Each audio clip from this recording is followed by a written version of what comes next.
कृष्णा, राधे राधे। कृष्ण दासी के चरण में आप सभी प्यारे प्यारे बिहार जी के भक्तों का स्वागत है। और आप सब कैसे हो? कान्हा जी की कृपा से आप सब ठीक होंगे। तो आज है कार्तिक मास का 17वां दिन और 17वां अध्याय पढ़ने जा रही हूँ। वीडियो पसंद आए तो लाइक शेयर कमेंट जरूर से करना। तो श्रीमन नारायण नारायण नारायण नारायण नारायण नारायण, श्री नारायण नारायण नारायण नारायण नारायण नारायण। बोलो लक्ष्मण भगवान की जय। सूत जी बोले, हे मुनिगणों, एक बार श्री नारद जी ने समस्त वेदों के ज्ञाता व्यास जी से पूछा, हे व्यास जी, ब्रह्मचारी, गृहस्थ, वानप्रस्थी और सन्यासी, इन चारों आश्रमों में गृहस्थाश्रम को ही श्रेष्ठ क्यों माना गया है? इस संबंध में जानने की मेरी प्रबल इच्छा है।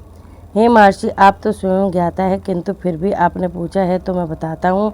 जैसे सभी नदियाँ समुद्र में आश्रय पाती हैं और जैसे जीव माता का आश्रय पाकर जीवित रहते हैं, वैसे ही भिक्षुक, सन्यासी, ब्रह्मचारी, यात्री, विद्यार्थी और जीविका से रहित व्यक्ति गृहस्थों का आश्रय पाकर सुख पाते हैं।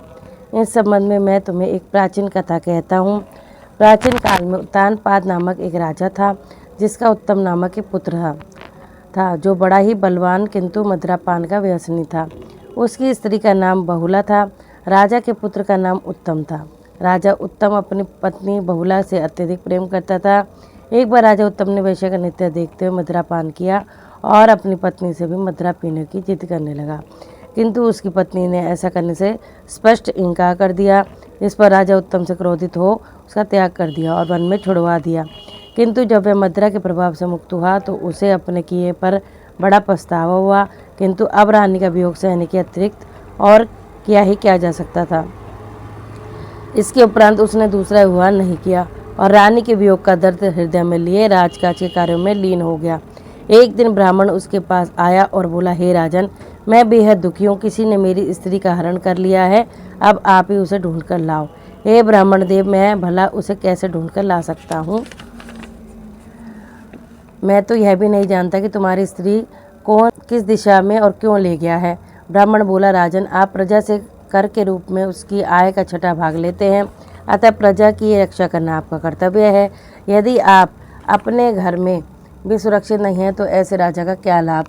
राजन, अपने राजा होने के कारण अपना कर्तव्य बनता है कि आप मेरी पत्नी को खोजकर मुझे दें। किंतु विप्रवर, मैंने तुम्हारी पत्नी को कभी देखा तो नहीं है। वह कैसे स्वभाव अतः रंग रूप की है? आश्चर्य से राजा ने कहा। तब ब्राह्मण ने बताया कि हे राजन, वह कठोर वचन कर बोलने वाली, कर्कश स्वभाव की तथा कुरूपा है। मैं उसकी निंदा नहीं कर रहा, बल्कि उसकी पहचान बता रहा हूँ, क्योंकि वह जैसी भी है मेरी अर्धांगिनी है। तब तो राजा का आश्चर्य और भी अधिक बढ़ गया। उसने कहा, हे ब्राह्मण देव, जब तुम्हारी स्त्री ऐसी कुरूपा और कठोर स्वभाव वाली है तो क्यों तुम उसे दोबारा पाना चाहते हो? दैव योग में उससे तुम्हें छुटकारा मिल गया। अब कोई सुंदर और सुभाषिणी से विवाह कर लो। नहीं राजन, ब्राह्मण ने कहा, मेरी स्त्री मेरे धर्म और कर्म की अर्धांगिनी है और उसकी रक्षा करना मेरा परम धर्म है। जो पुरुष अपनी स्त्री की रक्षा नहीं करता उसका वंश बिगड़ जाता है। जो व्यक्ति अपनी धर्म पत्नी को उचित सुख और सहयोग नहीं देता, उसके पितर अपने लोक से गिरकर नरक को चले जाते हैं। ब्राह्मण के ऐसे वचन सुनकर विवश राजा ने स्वयं ही उसकी पत्नी को खोजने का निर्णय लिया और ब्राह्मण को आश्वासन देकर विदा करने के पश्चात रथ पर सवार होकर चल पड़ा। वह बारी बारी से चारों दिशाओं में उस ब्राह्मणी को खोजने लगा। तत्पश्चात वह एक वन में पहुंचा, जहां उसने एक आश्रम देखा। आश्रम में जाकर राजा ने आसन पर एक ऋषि को बैठे देखा। वह उसके समीप जा पहुंचा। ऋषि ने भी राजा को देखा, मगर आश्चर्य की राजा को देखकर भी ऋषि ने उसके लिए किसी प्रकार के आदर सत्कार का उपक्रम न किया। उसके मनोभावों को समझकर त्रिकालज्ञ ऋषि बोले, मैं जानता हूँ कि तुम राजा उत्तानपाद के पुत्र हो, मगर यहाँ किस कारण से आए हो? राजा ने आश्चर्य से कहा, हे महामुने, एक ब्राह्मण के घर से कोई स्त्री का हरण करके ले गया है। मैं उसकी खोज में निकला हूँ, मगर आपने ना तो मुझे अर्घ्य दिया और ना ही किसी प्रकार आदर सत्कार दिया। इसका क्या कारण है? हे राजन ऋषि बोले, तुम अर्घ्य के योग्य नहीं होते हुए भी इस समय उसके पात्र नहीं हो, क्योंकि तुमने अपनी निरपराध स्त्री का त्याग किया है। यदि स्त्री का धर्म पति की तन मन से सेवा और उसकी आज्ञाओं का पालन करना है तो पति का भी कर्तव्य है कि वह उसका यथोचित सम्मान करे। जहाँ स्त्रियों का मान होता है वहाँ देवताओं का वास होता है। कहा भी गया है कि यत्र पूज्यन्ते नारी तत्र वसति देवो। हे राजन, इसके विपरीत जहाँ नारी का अपमान होता है वहाँ कभी सुख शांति नहीं रह सकती। इतना सुनकर राजा किसी लज्जा से झुक गया और तत्पश्चात वह बोला, भगवान आपने मेरी आंखें खोल दी, अब कृपा कर मार्गदर्शन करें। अपने से पहले मैं उस ब्राह्मण के लिए चिंतित हूँ। आप कृपा कर यह बताइए कि उस ब्राह्मण की स्त्री को कौन हर ले गया है, क्यों हर ले गया है और इस समय वह कहाँ और किस दिशा में है।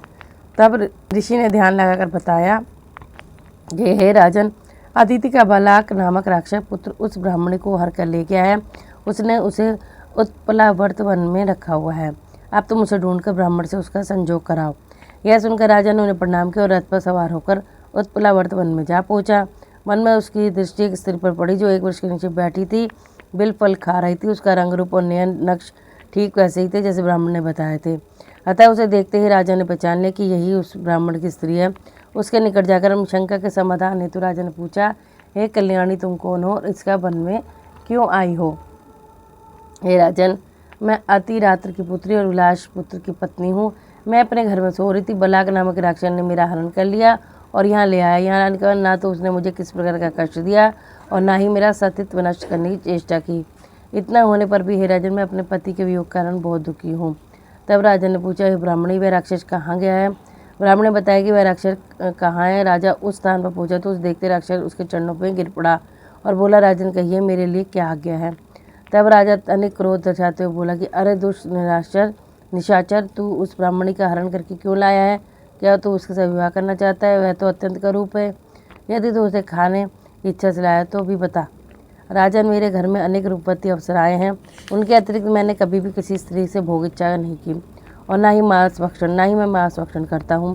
मैं तो इस योनि पूर्व जन्म के पापों को प्रायश्चित कर रहा हूँ। इस ब्राह्मणी के हरण का कारण है कि इसका पति राक्षसों को मारने का मंत्र जानता है। जब हम यज्ञ का अन्न ग्रहण करने जाते हैं तो वह हमें भगा देता है, क्योंकि अधिकांश यज्ञों का आचार्य वही बनता है। इसी कारण उसे दुखी करने के उद्देश्य से मैं उसकी पत्नी का हरण कर लाया हूँ, क्योंकि शास्त्रों के नियमानुसार स्त्री के बिना पुरुष को कोई भी धार्मिक कर्म करने का अधिकार नहीं है।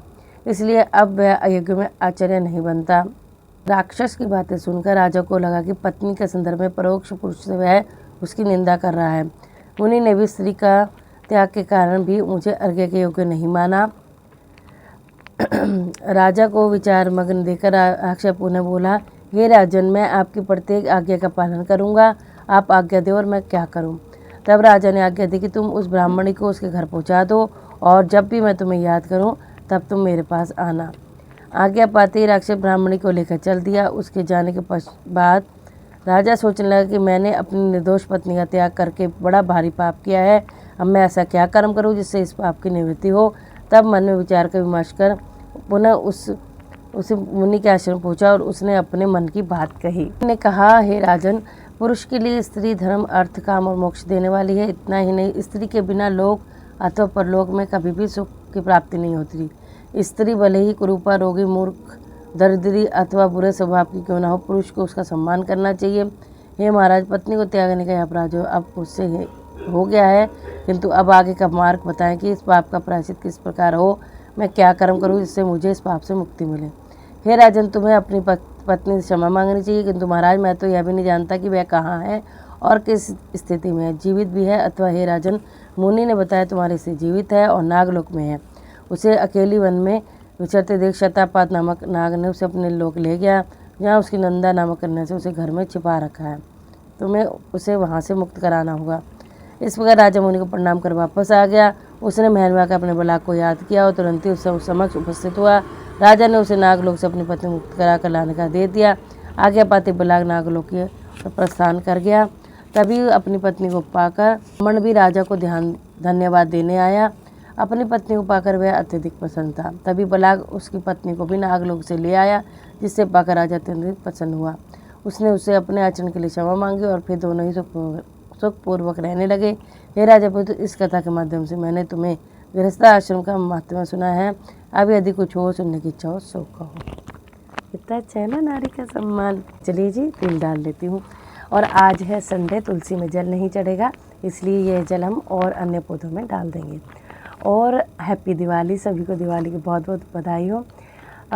मेरी कथा इसलिए आपको आगे पीछे लग रही होगी क्योंकि मैं कई बार एक दिन में 2 कथाएं पढ़ लेती हूँ। क्योंकि 35 अध्याय हैं, तो इसलिए हमें उसको कंट्रोल करना है। मतलब आप 2 पार्ट भी पढ़ सकते हो, तो इसलिए मैंने 17वां अध्याय संडे को पढ़ रहा है, लेकिन मैं ये आपको जी, तो आप एक दिन में 2 अध्याय भी पढ़ सकते हो। और कुछ इसलिए भी पढ़ देते हैं, भी कोई प्रॉब्लम हो जाए, कुछ हो जाए, तो हमारे पास एक कथा होनी चाहिए कि मैं आपको वो पहले ही दे सकूं। ठीक है जी, राधे राधे सभी को। अब आरती कर लेते हैं। तो ये गृहस्थ आश्रम का महत्व था, और नारी का सम्मान सबको करना चाहिए, और नारी को भी अपने पति का सम्मान करना चाहिए। तुलसा महारानी नमो नमो, हरि की पटरानी नमो नमो। कौन से महीना बोलते सरानी, कौन से महीना हुई हरे, आषाढ़ महीना बोलते सरानी, सावन मास हुई हरे आले तुलसा नमो नमो, हरि की पटरानी नमो नमो। कौन से महीना हुई तेरी पूजा सगाई, कार्तिक मास हुई तेरी पूजा, मकसिर मास हुई सगाई, तुलसा माँ नमो, हरि की पटरानी नमो नमो। कहाँ बैठी तुलसा, कहाँ बैठी शालिग्राम, गमला बैठी तुलसा, आसन बैठी शालिग्राम, तुलसा माँ नमो नमो, हरि की पटरानी नमो। 56 भोग 25 व्यंजन बिन तुलसी ने एक भी पूजन, तुलसा हमारा हरि की पटरानी नमो नमो। जो तुलसा में जी की आरती गावे, बसी वैकुंठ परम पद पावे।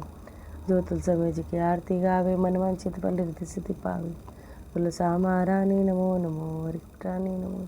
तुलसी माता ही सुखदाता, तुम हो कृष्ण की प्यारी, जो जगाए हम तेरी दिन रात, ये भक्ति है मेरी।